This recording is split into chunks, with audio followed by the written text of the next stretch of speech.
diena visiems. Nežinau, aš sakyti mūsų daug ar nelabai daug, bet tikrai čia visi tie, kuriems rūpi Žaliakalnis.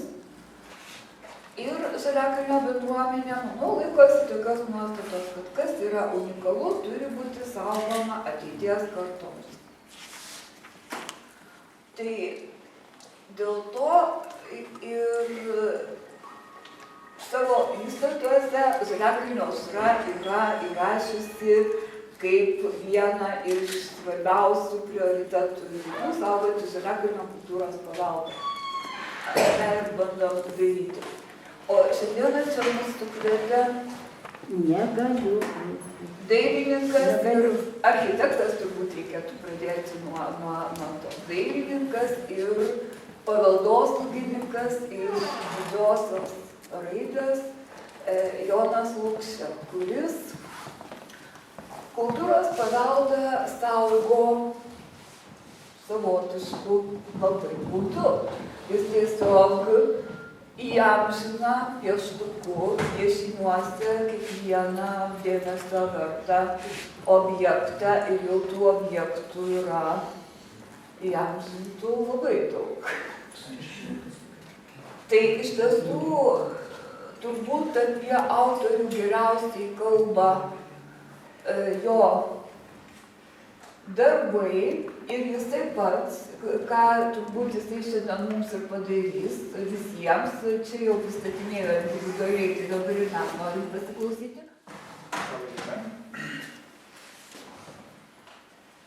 Žaliakalniečiai.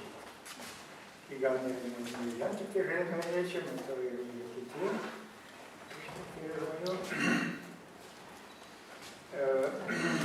Ką čia dabar kalbėti, man atrodo, čia aš išbraukau, kad mes susirinkę žiūrėsim, o ne tiek kalbėsim. Tai atrodo, jau pasižiūrėjom iškirkės apie statinius. Žaliakalnį labai gausų istorijos, architektūros. Aš aišku, apie Žaliakalnį, kai nebuvau pasiruošęs arba nenorėjau, man daugiau rūpėjo senamiestis. Ir galbūt ir tą provokuoja Europos paveldo ženklas tarpukario architektūrai. Tai aišku, būtų likti šitas klodas. Čia šiek tiek atsispindi, bet tai labai nedaug. Na, suprantama, ir naujamiestis, kadangi ten yra labai daug yra sukoncentruota paveldo objektų. Bet taip atsitiko, kad dabar užbėga už akių Žaliakalnis. Tai žaliakalniečių, kai kurių žaliakalniečių aktyvių žmonių, raginimų, nesau spaudimas, bet visiems kažkaip tai sakau, gal reikės. Tai maždaug čia gal pusantro metų, jeigu laikrodį atsukti atgal. Tai nereiškia, kad pusantro metų tai viskas šitą iki vakarą čia yra dirbta. Tai dar vienas dalykas yra atpiešinėti savo ruožtu, bet tai yra tokia labai trumpa metrika istorinė, tai jos irgi reikia dar iš kažką gauti, arba literatūrą, arba dar mūsų darbę, kažkiek tai žinau. Bet irgi atima daug laiko ir kartais ieškai ir kartais nerandi. Ir čia gali būti irgi tam tikrų klaidų, nes kai kurie informacija yra tiesiog ne kažkokia oficiali, bet, sakykime, to namo gyventojai kažką tai papasakojo, tai reiškia būtų apie tą istorinę žinutę po pastatais. Na, dar vienas dalykas toks, tai čia žaliakalniečiai mane lygtai užkabino tą reikalą, bet kita vertus, visiems šitą darbą paveldo tvarkoje dirbo virš 20 metų. Tokiam švietėjiško darbo mes beveik neatlikinėjom, ir dabar niekas to neužsiima. Tokia informacijos sklaida. Galvoju, kad visiems man truputį žinių šiek tiek yra. Galvoju, kad galbūt tokią formą galima būtų skleisti Savo laiku, dar kada aš bandžiau šitą klausimą turbūt taip, ne pats asmeniškai, bet ko gero su žurnalistų pagalba tokiam rubriką įvesti laikraštyje pastoviai. Apie visas naujienas, apie visą, kas vyksta projektavime, restauracijas, tyrimai kokie vyksta.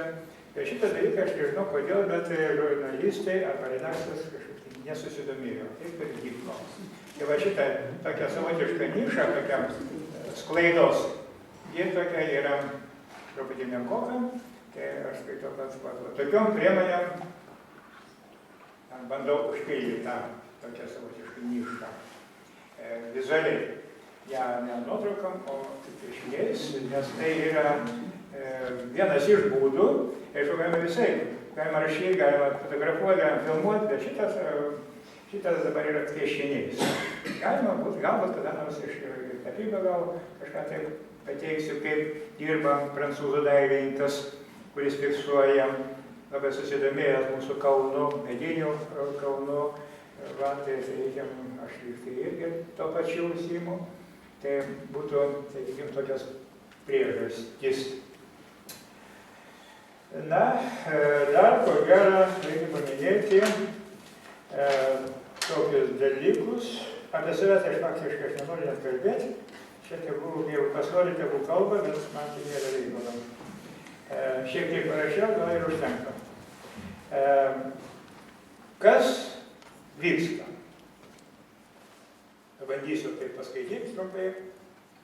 Yra neteisingas ir žalingas dviejų besiginčijamų pusių požiūris. O kas tos pusės yra? Tai vienoje pusėje yra paveldosauga, kitoje miesto plėtra. Tai yra tokia, kuri kartais spaudoje pasigirsta, kartais arba kitos vietose, tai aš taip labai koncentruoti, galbūt šiek tiek sutirštinti. Savivaldybė apie paveldą. Tai griuvinas, sustingęs muziejinis eksponatas, neįsileidžiantis šiuolaikinio komfortą ir stabdantis miesto gyvybingumą. Aš nesakau, kad būtinai mero tokia pozicija yra, tam kita kokia asmens, bet tai yra tokia bendra, kuri vienaip ar kitaip kažkur tai taip jau pasireiškia. Antra. Tai yra kultūros paveldas apie plėtrą. Negelbinti paveldo kultūros, įžūli, naikinanti, kas yra sukurta, pati labiau besirūpinanti komercinė nauda, nekūrinti pati vertybių. Galite peržiūrėti visus, sakykime, kiek 20-metį, ko gero, kas yra sukurta ir pabandom dabar, nebent galbūt Žalgirio arena kažkada tai taps. O šiaip tai faktiškai iš tų naujų statinių, aš nematau kol kas nei vieną, kuris galėtų pasakykime viskas, nes deda visas pastangas ir suteikiam jam kultūros paveldo registro numerį. Kol kas tokia nesimato. Bet statant, naujus pastatus statant, ypatingai centre, tai jau tai paprastai nepasakysi, turi kažką tai sunaikinti, kaip ir vyksta. Tai va šitą dvi tokios nuomonės, jos pakankamai jos yra, jos nieko nedingsta ir kažkaip tai neartėjo, nešvelnino tą poziciją. Nors jeigu taip ir toliau vyktų, tai, žinot, kaip visada ir Žaliakalnio neišsaugosim. Tikrai. Jeigu neliks toks susikalbėjimas, viena pozicija kitą kažkiek tai gali suprasti, va, toliau nevyksta. Silpnai girdisi mokslininkų, architektūros, istorikų argumentacijos. Mano laikais, kada aš dar dirbau, tai aišku buvo tuo metu sovietmetis, statybos architektūros instituto moksliniai darbuotojai pastoviai publikuodavo mokslinis straipsnis arba, sakykime, recenzijas arba tai buvo likti normalus, pastovus, dabar šitas dalykas kažkaip tai pritilo. Arba labai retai kažkas pasiskelbė. Na, ir dar vienas, jeigu prie šito, prie priežasčių, paveldo tarnybos neatlieka svarbios šviečiamosios informacinės sklaidos funkcijos, kur aš jau minėjau. Todėl kelėjimo fone visuomenė formuojasi nuomonė, kad paveldas tai siauro rato valdininkų saugančių tik jiems suprantamas vertybės. Kaip yra. Jeigu pasiklausai iš visuomenės, nebūtinai ten iš kažkokio pareigūno, tai yra toks, aišku, mūsų žmonės, aišku, nėra plati tokia organizacija, tai yra nedaug žmonių dirba, į tokią dirbti, uzurpavosi tą supratimą apie vertybę. Tai paskui kartais išlenda, per straipsnius ar ten kažkokį kitur, padiskutuojam arba pasiginčiam. Tai va šitą tokią savotišką